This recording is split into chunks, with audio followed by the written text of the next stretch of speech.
Salam kamir kekaguman ilahi mengarah pada iman dan rahmat. Saudara-saudari terkasih, saya membawa borgol. Awas, kejahatan bukan karena orang jahat, tetapi karena ada kesempatan. Ini nasihat dari Bang Napi.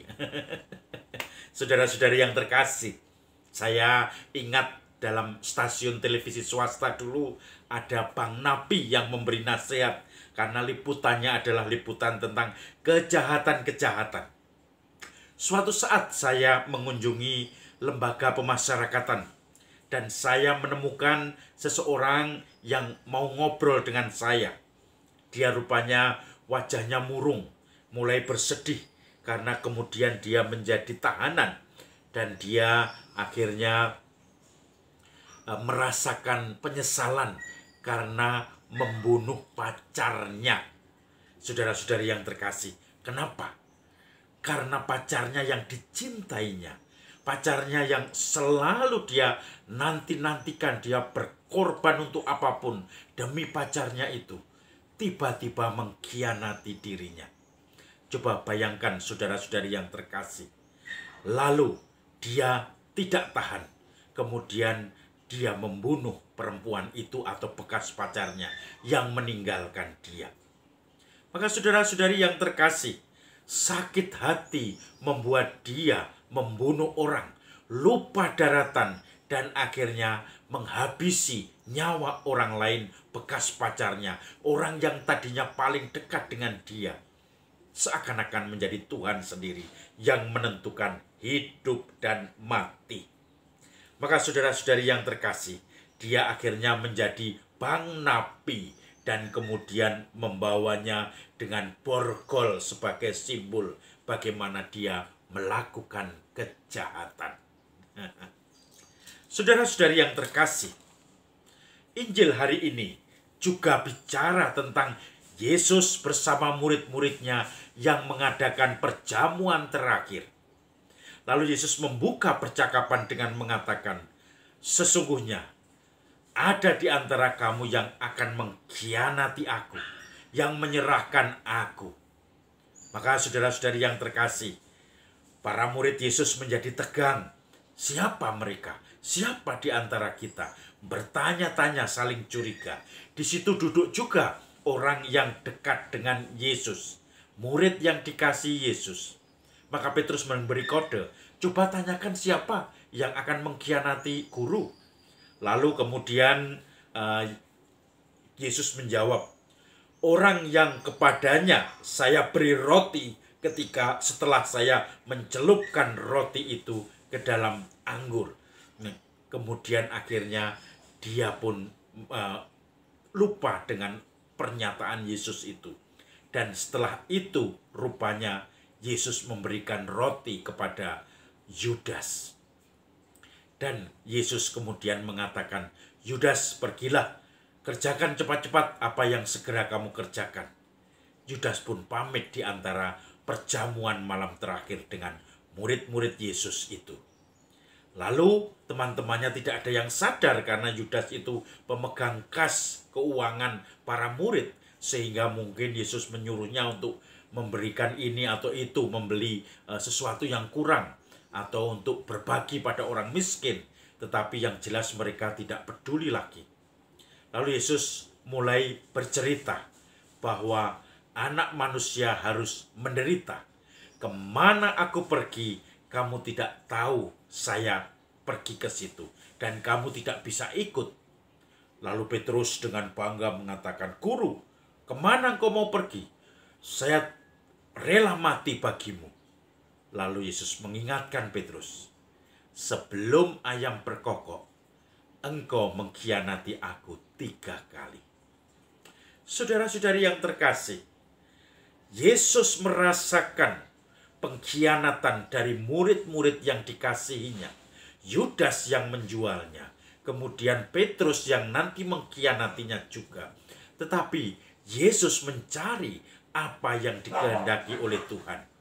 Maka saudara-saudari, pada waktu itu Yesus juga mengatakan, aku bersama Bapa dan Bapa ini berkenan padaku. Nah, Bapa berkenan. Maka saudara-saudari yang terkasih, sebetulnya kesetiaan, persahabatan itu, kepercayaan menjadi hal yang penting.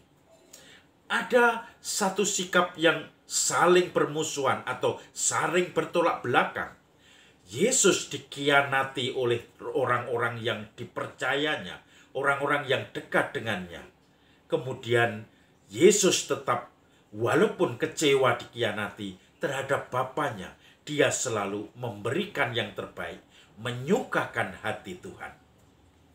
Maka saudara-saudari yang terkasih, saya ingat ketika ada orang yang dikecewakan, ada seorang bapak yang dia merasakan sakit hati karena dia runtang-runtung, atau runtang-runtung itu kesana kemari dengan seseorang yang dia anggap sebagai akrab, bisa dipercaya, yang bisa menyimpan rahasia. Tetapi suatu saat bapak itu atau teman dari bapak itu meninggalkan dia, berpihak kepada orang lain yang justru menjelek-jelekkan bapak itu. Setelah dia tahu dikadalin, ditipu bahwa seakan-akan baik di hadapannya teman itu, tetapi ternyata di belakangnya dia menjelek-jelekkan dia, maka dia sebetulnya sakitnya itu lebih parah daripada sakit sekedar dijelekkan oleh orang yang dia tidak kenal atau orang yang kenal tetapi tidak dekat. Orang dekat tetapi kok malah menjelekkan. Nah, ini yang kadang tidak bisa ditahan. Tetapi Yesus walaupun kecewa, murid yang dikumpulkan selalu diberkati oleh Bapaknya, tetapi ternyata juga bisa mengkhianatinya. Kesetiaan Tuhan menjadi jawaban. Kesetiaan Tuhan terhadap Bapaknya menjadi jawaban atas pengkhianatan para muridnya. Yang nanti kita akan mengetahui Petrus akan bertobat, sementara Yudas bunuh diri karena merasa malu.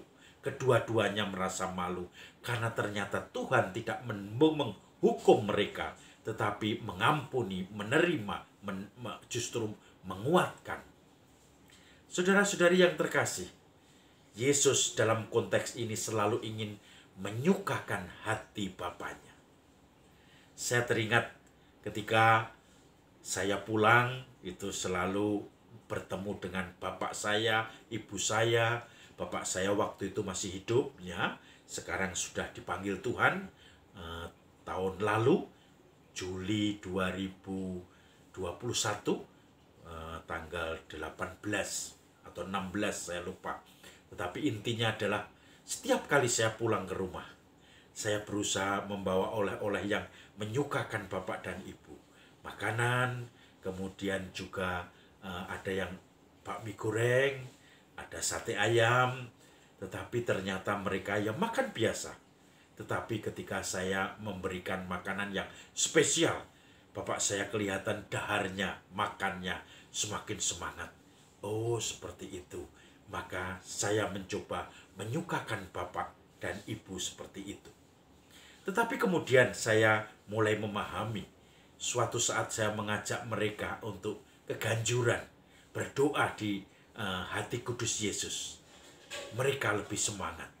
Ketika saya ajak ke beberapa Gua Maria, atau mungkin di Pakem ada sumur Kitiran Kencono, atau di Salib Suci di Sempu, mereka juga semakin merasakan mantap, merasakan ini yang mereka inginkan. Maka saya pun berusaha kalau di rumah untuk membawa mereka ke tempat-tempat ziarah orang Katolik itu. Dan pulangnya kadang mampir di entah soto atau apa. Tetapi intinya adalah sebetulnya bagaimana menyukakan bapak dan ibu saya, sehingga saya merasakan bahwa Tuhan memberkati saya. Maka sebetulnya Yesus juga berusaha menyukakan hati Bapa, Allah Bapa, dan kemudian dia berkenan di hadapannya. Walaupun itu berlawanan dengan dirinya, sengsara, maut, penyaliban, harus dihadapinya, juga pengkhianatan dari murid-muridnya. Tetapi Yesus tetap bersikap berusaha menggembirakan Bapanya. Maka mari saudara-saudari yang terkasih, kita yang kadang dikecewakan oleh orang-orang, yang kadang-kadang dikecewakan karena peristiwa-peristiwa, yang kadang-kadang dikecewakan karena kegagalan-kegagalan kita, jangan membuat kita justru menjadi kriminal dengan semakin membenci orang lain, membalasnya dengan permusuhan. Tetapi kita membalasnya dengan pengampunan, karena kita ingin berusaha menyukakan hati Tuhan sebagaimana Yesus lakukan. Salam Kamir, kekaguman ilahi mengarah pada iman dan rahmat.